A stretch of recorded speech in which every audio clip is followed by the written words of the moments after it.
Desde as pequenas coisas até as maiores coisas da nossa vida. Gratos pela salvação, pela família, pelas bênçãos, enfim. E aí por isso, hoje a gente começa a conversar sobre a carta de Filipenses, que é chamada pelos teólogos da carta da alegria. O apóstolo Paulo, ao escrever essa carta, ele vai expressar de diversas maneiras um sentimento muito bonito de gratidão e de alegria a Deus, à igreja, ao avanço do evangelho e até mesmo aos sofrimentos que ele tem passado. E convido então a igreja a abrir as suas Bíblias lá em Filipenses 1.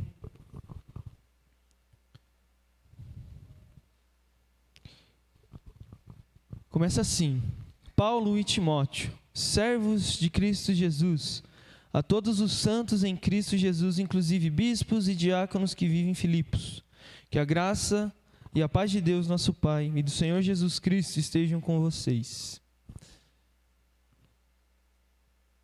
Essa abertura é uma abertura bastante tradicional das cartas, era uma forma de escrita da antiguidade, né, de saudar a quem estava sendo destinada a carta. Só que essa saudação, ela é muito interessante, porque a carta de Filipenses, por ser chamada então da carta da alegria, ela é muito mais uma carta mesmo, de um amigo escrevendo para amigos. Uma carta de um recado de amor e de carinho de Paulo aos irmãos da cidade de Filipos. Ela é mais isso do que um tratado teológico, como vai ser Gálatas, por exemplo. Gálatas é uma carta em que Paulo vai escrever muito mais defendendo os princípios do evangelho. Não que em Filipenses não tenha isso, obviamente tem. Mas é o estilo da carta que Paulo escreve aqui, é com um carinho, uma atenção e um amor, de um cuidado, de um pai para os seus filhos, de um amigo para algum outro amigo. E isso vem na história da fundação dessa igreja. O apóstolo Paulo funda, né, a igreja na cidade de Filipos. Obrigado, dona Marta. Deus te abençoe.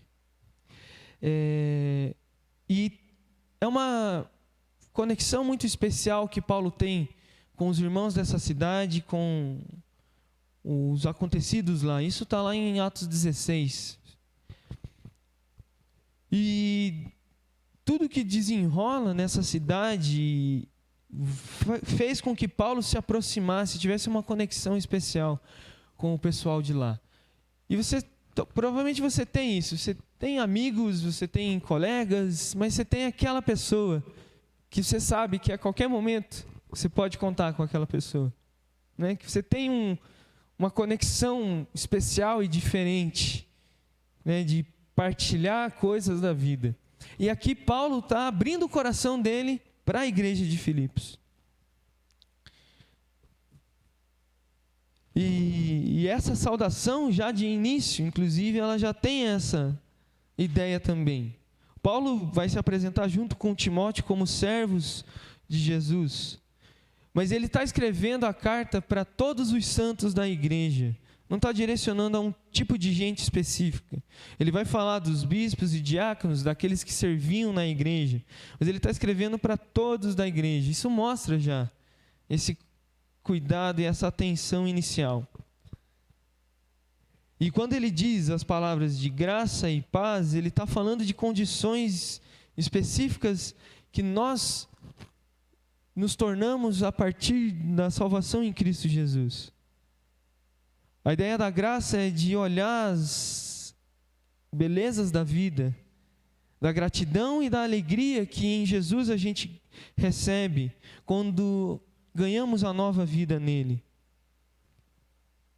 De sabermos que somos feitos filhos de Deus e que não estamos mais mortos no pecado, não estamos mais presos nas trevas, longe de Deus. Essa condição ela só vem única e exclusivamente pela pessoa de Jesus Cristo. Paulo já deixa muito claro Isso logo na abertura da carta, aos santos em Cristo Jesus. Mas ele usa a palavra também paz. E a ideia de paz aqui que Paulo vai usar, não só aqui na carta de Filipenses, mas também em outras cartas, é a ideia de um estado em que você sabe da onde você vem e para onde você vai. Não é uma palavra que significa ausência de dificuldades e problemas e sofrimentos. E o apóstolo Paulo sabe muito bem disso. Porque aqui, Paulo, já na reta final da sua vida, já preso em Roma, ele já sabia que ele não sairia mais de Roma, e ele ainda escreve para a igreja de Filipos uma carta com o tema da alegria. E quando ele diz a palavra paz, é justamente para trazer à memória do pessoal da cidade de Filipos, de que eles não estavam,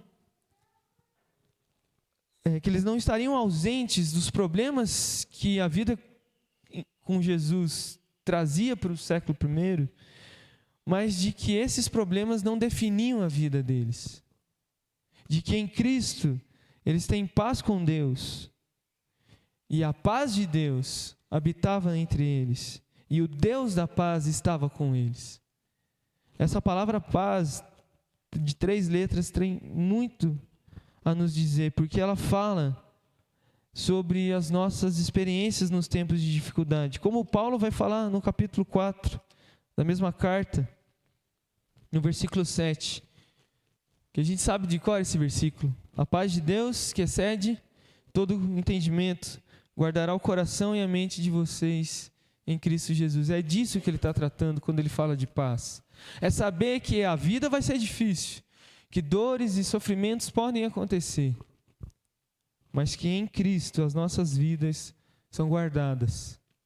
As nossas vidas são reconciliadas por meio de Cristo. E é essa paz que excede todo entendimento, de não se saber como explicar as coisas que acontecem, em que a nossa vida está sujeita a passar, mas ainda assim, saber que em Cristo nós estamos seguros disso. E nós sabemos muito bem o que é isso como igreja. Estou me segurando para não chorar, por causa da Vivi, do Renan, da Bibi. E esse mês é um mês muito difícil para a nossa igreja.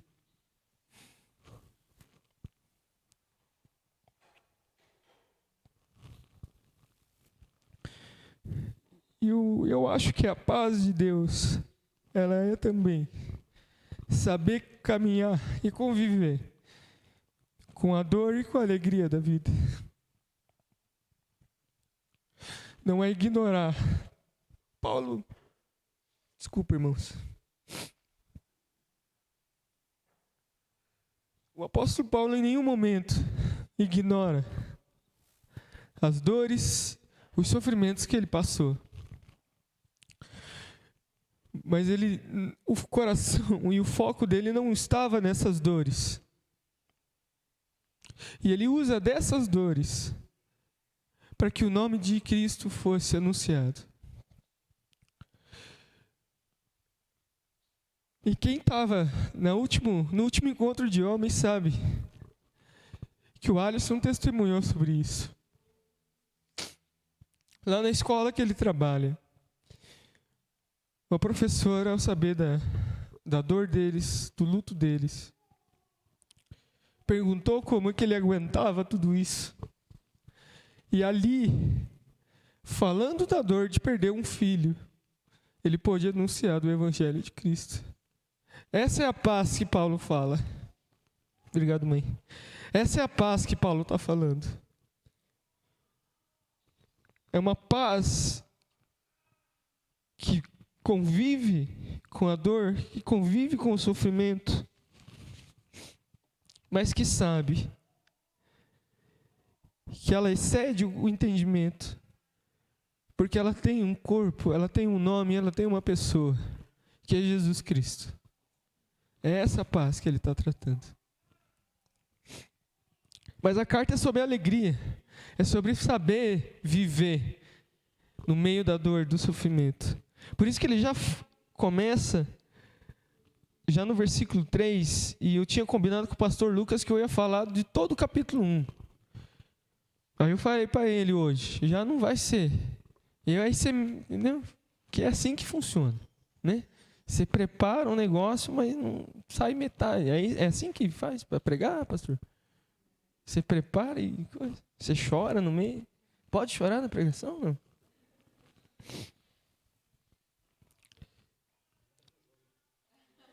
O Josi está dirigindo o culto, a Vive, né? Apresentando a filha, eu falando. Beleza, né? Então, o tema da carta é a alegria. A gratidão como um sinônimo disso. Em toda a carta, todos os momentos, os 4 capítulos, essa palavrinha, alegria, gratidão, vai estar presente. Então importa para a gente entender o porquê o que é alegria para Paulo. É saber que as dificuldades estarão juntos, mas que a paz, a graça, a alegria em ter uma vida em Cristo também acompanham. É saber conviver junto nisso. E aqui a gente tem diversos exemplos de gente que sabe conviver com a dor e com a alegria ao mesmo tempo. Viver uma vida em gratidão não é desconsiderar as dores, e nem viver uma vida ingênua de ser positivo demais. Sabe aquela pessoa que ela diz que ela sempre está feliz e parece que ela é meio boba em relação à vida, está meio alheia ao que acontece, às dores e tudo mais. Não é disso que se trata a carta da alegria. Mas é saber que a paz, a graça e a alegria se encontram na pessoa de Jesus. E que essa ideia ela traz para as nossas vidas certezas de que Deus nos acompanha em todos os momentos. É a garantia de que a gente não vai esquecer as dores e as dificuldades, mas saber que o que orienta o nosso coração e em cada aspecto da nossa vida é a pessoa de Jesus Cristo, a presença do seu Espírito Santo em nós, entre nós. Por isso que Paulo já começa agradecendo a Deus sobre a vida da igreja. Olha só o que diz o versículo 3. A gente vai ler até o 3 ao 5 agora. Dou graças ao meu Deus por tudo que lembro de vocês, fazendo sempre com alegria, súplica por todos vocês, em todas as minhas orações. Dou graças pela maneira como vocês têm participado na proclamação do Evangelho, desde o primeiro dia até agora. Essa oração inicial de Paulo vai justamente dizer os aspectos da alegria que a gente vai meditar nessa manhã. A alegria em se viver em comunhão. A alegria de saber que juntos, e a gente cantou isso, nós temos uma família que nos acompanha a todos os momentos. Os momentos de dores e os momentos de alegria. E Paulo começa recordando o carinho que ele tem com a igreja de Filipos. Aqui, cerca de 10 anos depois da criação da igreja na cidade, Paulo escrevendo essa carta para os irmãos, recordando as coisas boas que ele passou lá. Dou graças a Deus por tudo que lembro de vocês. Isso é uma coisa muito especial, irmãos. Paulo viveu um tempo curto com os irmãos em Filipos, mas ele lembra deles com um carinho especial, com um amor, com gratidão daquilo que eles têm feito, daquilo que eles têm sido, e da obra que Deus tem realizado na vida deles. E aí é o grande contraste entre as dores e a alegria da vida.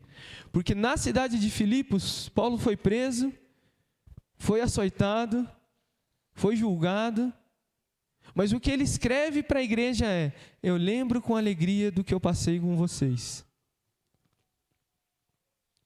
Essas recordações trazem glórias para Deus, pela vida dos irmãos que se desenvolveram na fé, mesmo Paulo estando ausente, como ele vai falar no versículo 27 aqui do capítulo 1. Talvez Paulo está lembrando das histórias, como por exemplo a vida de Lídia, que ouviu a mensagem, se converteu e constrangeu Paulo para entrar na casa dela. Ela convidou Paulo para ir na casa dela, como o guarda da prisão, que ia tirar a própria vida, e Paulo fala: não, a gente está aqui. Eles foram para a casa desse guarda, e ele se converteu também pela pregação do evangelho. Então, as histórias boas, mesmo em momentos de dor. Por isso, irmãos, aqui já tem uma primeira aplicação para as nossas vidas. Importa criar memórias com a nossa igreja. Importa criar memórias com o povo de Deus. Mesmo memórias que não sejam positivas. Mesmo memórias que sejam cunhadas da dor. Mas de saber que o conforto da comunhão de Deus, dos irmãos, vai nos garantir a alegria de se viver em comunhão com Deus e com os nossos irmãos.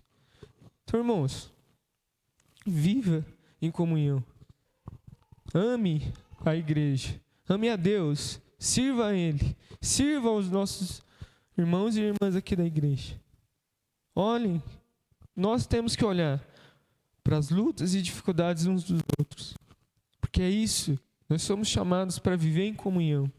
Chamados para proclamar o evangelho, mas para caminhar juntos também. Por isso que Paulo diz que o tempo todo, em todas as orações, lembra da igreja. Mesmo ele preso, ele poderia estar reclamando da condição de estar preso. E você vê ao longo da carta que ele não faz nada disso. Ele não cessou de orar pelos filipenses. Porque o coração dele estava voltado para glorificar a Deus, para edificar a igreja. E o papel de glorificar a Deus e edificar a igreja é a responsabilidade de todos aqueles que fazem parte do povo de Deus. Por isso que na abertura ele fala: a todos os santos em Cristo Jesus. Edificar a igreja é papel de todos nós. E a glória a Deus no nosso meio vai ser resultado disso. Mas essas memórias que Paulo está relembrando para a igreja, elas tinham um conteúdo real, elas tinham concretude. Porque eles estão participando da proclamação do evangelho. Desde o início da igreja até o momento que Paulo está escrevendo essa carta. E essa concretude da memória, ela se faz porque, se a gente lê a narrativa em Atos, Paulo não tinha a intenção de ir para essa região. Ele queria ir para o Oriente. Mas Deus fala para ele: vá para Macedônia, porque lá tem gente precisando. E a igreja, a cidade de Filipos, ela foi uma das primeiras igrejas da Europa a ser fundada. A igreja de Filipos, hoje, a região fica parte da Turquia, mas na parte ocidental da Turquia. Então foi uma das primeiras igrejas do mundo ocidental a ser criada.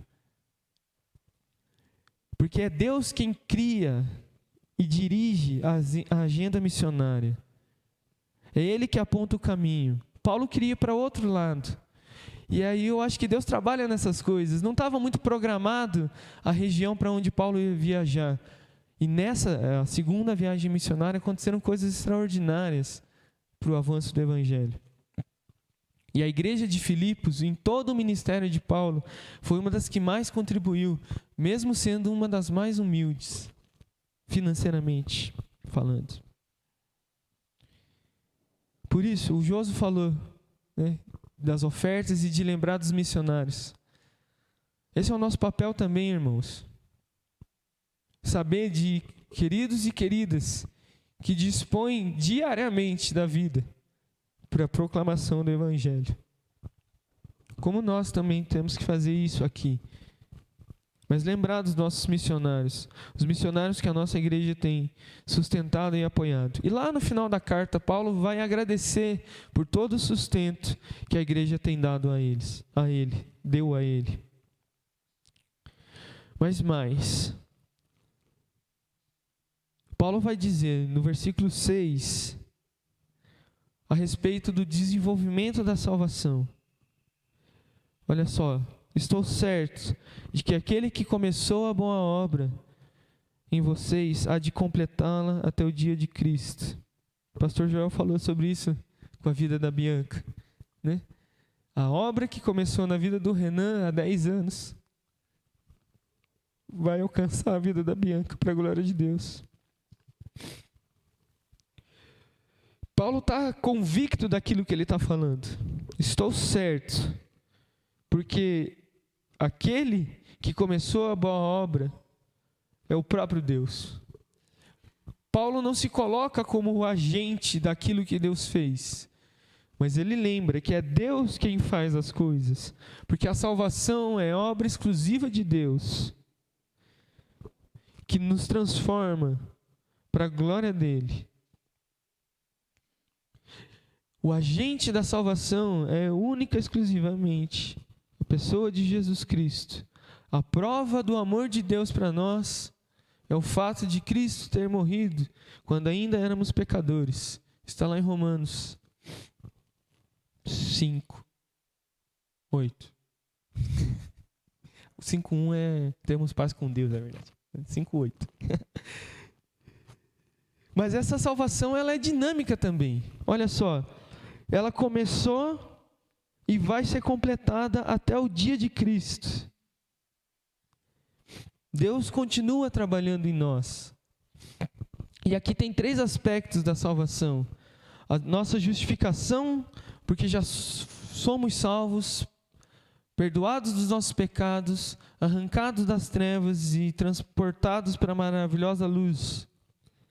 Mas tem a santificação também, que é o nosso processo até o dia de Cristo, em que estamos sendo salvos, em que Deus trabalha aos nossos corações e transforma as coisas que são necessárias ser transformadas. E eu e você sabemos muito bem as coisas que Deus precisa transformar dos nossos corações, até que Cristo volte, ou até que a gente seja chamado a viver com Ele eternamente. Mas também fala a respeito da glorificação, que é o dia de Cristo, o dia que a gente espera, a nossa esperança em que Cristo vai voltar e vai nos levar para a eternidade junto com todos os santos. E ontem a gente estava falando com os jovens de uma perspectiva que às vezes a gente esquece, eu pelo menos esqueço muitas vezes disso, de que na eternidade nós vamos estar com todos os santos da história. Todos os salvos e salvas em Cristo Jesus, de todas as épocas e séculos, estaremos juntos, celebrando o nosso Deus. Isso é demais, cara. A comunhão de todos os santos, isso é uma perspectiva muito forte do que é a eternidade. De celebrar com todos.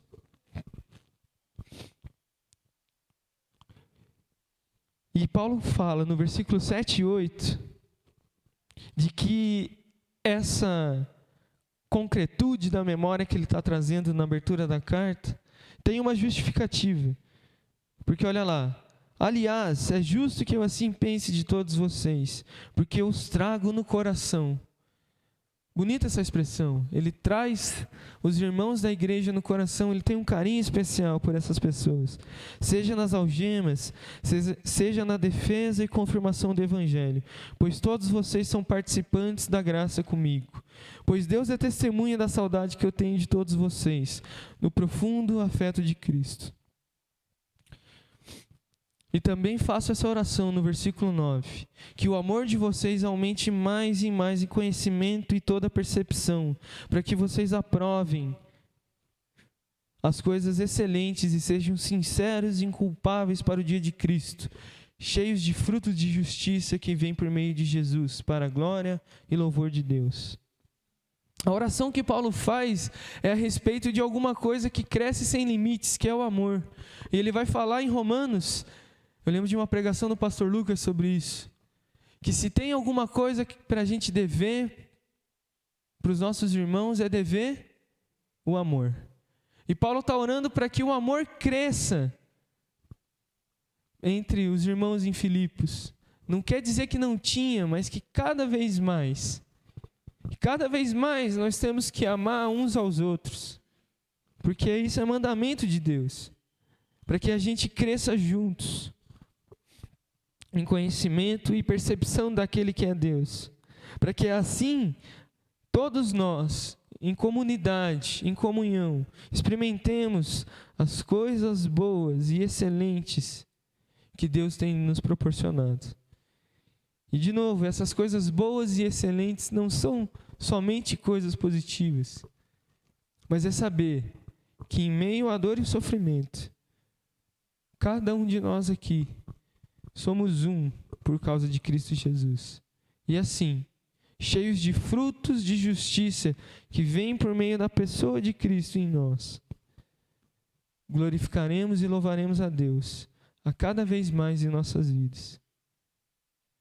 Porque essa percepção é amar a Cristo e edificar a igreja. Esse é o fruto de justiça, de saber que aqui tem uma comunidade em que você pode se apoiar, porque somos alicerçados na pessoa de Cristo Jesus, nosso Senhor e Salvador. Amém? Vamos orar? Obrigado, Senhor, pela sua palavra, que fala aos nossos corações, Deus.